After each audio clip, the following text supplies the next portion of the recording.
Donald John Trump was born on June 14, 1946, in Queens, New York, not into politics, but into discipline, structure, and money management. His father, Fred Trump, was already a successful real estate developer, building middle-class housing across New York.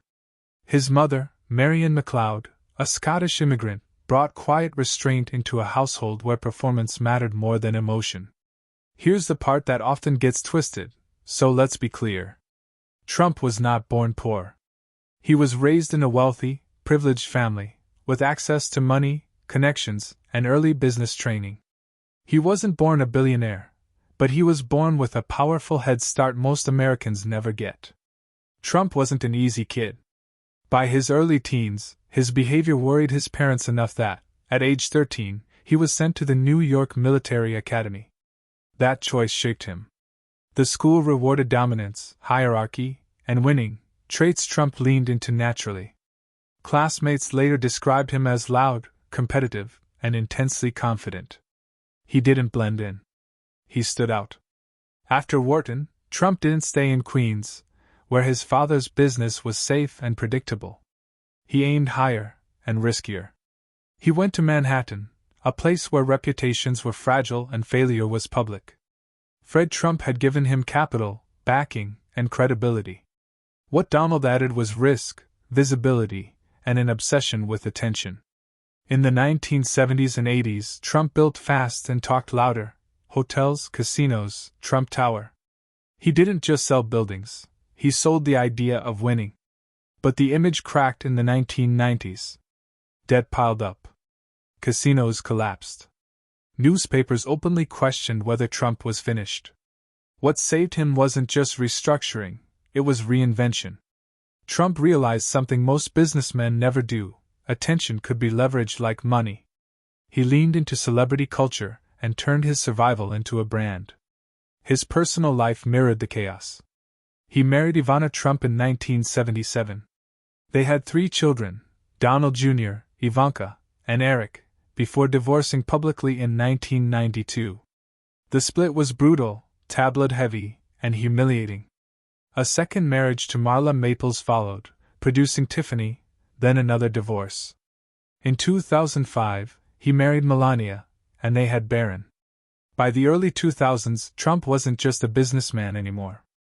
The Apprentice turned him into a symbol of authority in millions of homes. He wasn't explaining success. He was performing it. And that performance was about to move into politics. By the time Donald Trump entered politics, he wasn't an outsider learning the system. He was a celebrity who understood leverage. Fame had taught him something important: if you control attention, you don't need permission. When he announced his presidential run in 2015, most insiders laughed. They thought it was marketing. But Trump spoke directly to frustration: immigration, lost jobs, endless wars, broken trust.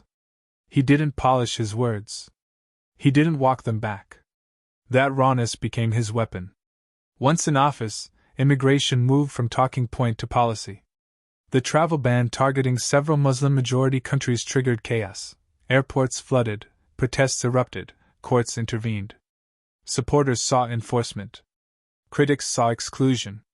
Trump didn't soften his stance. He framed opposition as weakness. Then there was Twitter. Trump didn't just communicate there, he governed there. Announcements, insults, firings, feuds, all public, all instant.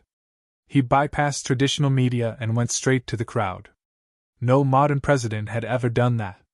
It rewired politics permanently. His relationship with the media turned openly hostile. He labeled major outlets fake news, accused journalists of bias, and treated press conferences like combat zones. Ratings went up. Trust went down. Both sides fed each other. Trump's past also resurfaced. In the 1990s and early 2000s, Trump and Jeffrey Epstein were photographed at social events. They moved in overlapping elite circles. That's documented. What matters just as much as what isn't documented: no evidence has ever shown Trump involved in Epstein's crimes. Trump later said he cut ties. Epstein was reportedly barred from Mar-a-Lago years before his arrest, and one Epstein victim stated Trump did not abuse her. Still, association alone was enough to fuel controversy, because Trump's brand had always lived at the edge of spectacle. By 2020, America felt stretched thin. Pandemic, protests, impeachment. Trump lost the election and refused to exit quietly. The presidency ended. The conflict didn't. After leaving office, Trump did what he always did: he stayed loud. He challenged the election results, claiming fraud. Supporters believed him. Critics saw a dangerous refusal to concede. The country split harder. Then came January 6th. The Capitol riot changed everything. Social media companies banned a sitting president. It was unprecedented. Trump lost the platform that had amplified him more than any rally ever could. When his accounts were later restored, he barely used them. Instead, he built his own space, proof that he still believed attention was power, even without the presidency. Throughout it all, family remained central.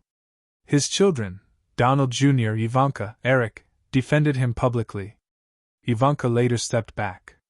Melania stayed distant but loyal, rarely visible, carefully controlled. Trump himself never softened. Age didn't mellow him. Loss didn't silence him. Supporters see a man who fought elites and paid the price.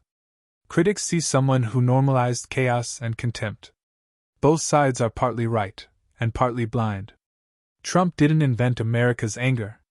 He didn't create mistrust in institutions. But he learned how to weaponize it, amplify it, and survive inside it. He turned politics into performance, conflict into currency, and attention into influence. That legacy won't disappear, no matter what happens next. History will keep arguing about Donald Trump's policies, scandals, and personality. But maybe the deeper question isn't about him at all. Was Donald Trump the cause of America's division? Or the mirror it wasn't ready to look into?